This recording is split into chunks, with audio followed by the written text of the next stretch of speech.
Mesdames et messieurs, fils et filles du Tanganyika, depuis 1988, l'humanité commémore chaque 1er décembre la journée mondiale de lutte contre le sida.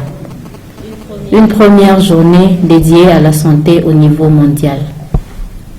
Les gouvernements, les agences des Nations Unies, des organisations de la société civile s'unissent pour mettre en avant des aspects spécifiques au VIH.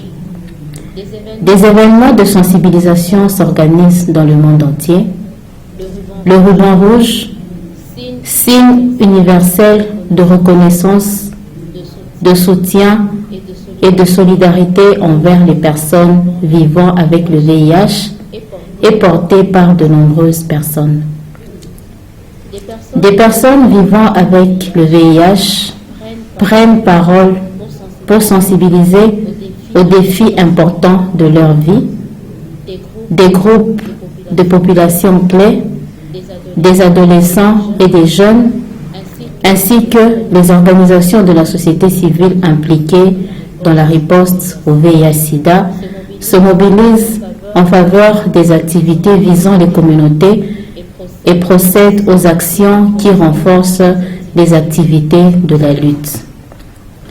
Mesdames et messieurs, fils et filles du Tanganyika, depuis décembre 2019, la pandémie de Covid-19 ainsi que ses répercussions sur les vies et la subsistance des personnes ont monopolisé l'attention du monde entier. Les mesures de contingence et de riposte ont lourdement perturbé le déroulement des activités VIH-Sida et pourraient continuer sur sa lancée. C'est pourquoi Son Excellence, Monsieur le Gouverneur de province du Tanganyika, l'Honorable Zoé Kabila Mwanzambala, tient à rappeler à toute la population de la province du Tanganyika que la Journée mondiale de la lutte contre le sida a toujours eu sa place. La 32e édition de la Journée mondiale du sida sera commémorée sous le thème national « Soyons solidaires et responsables pour vaincre le sida d'ici à 2030 ».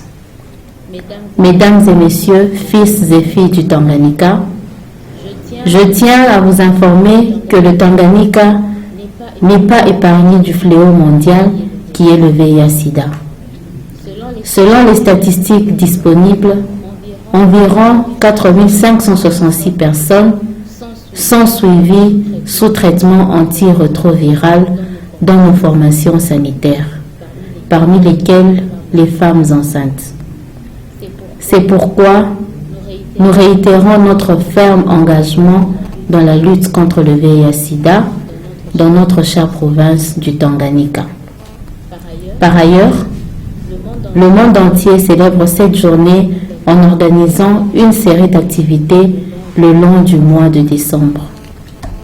Pour ce qui concerne la province du Tanganyika, les activités seront organisées sous le haut patronage de Son Excellence Monsieur le Gouverneur de province, conformément au calendrier qui sera rendu disponible par le Conseil provincial multisectoriel de lutte contre le sida. Que Dieu bénisse la province du Tanganyika. Je vous remercie.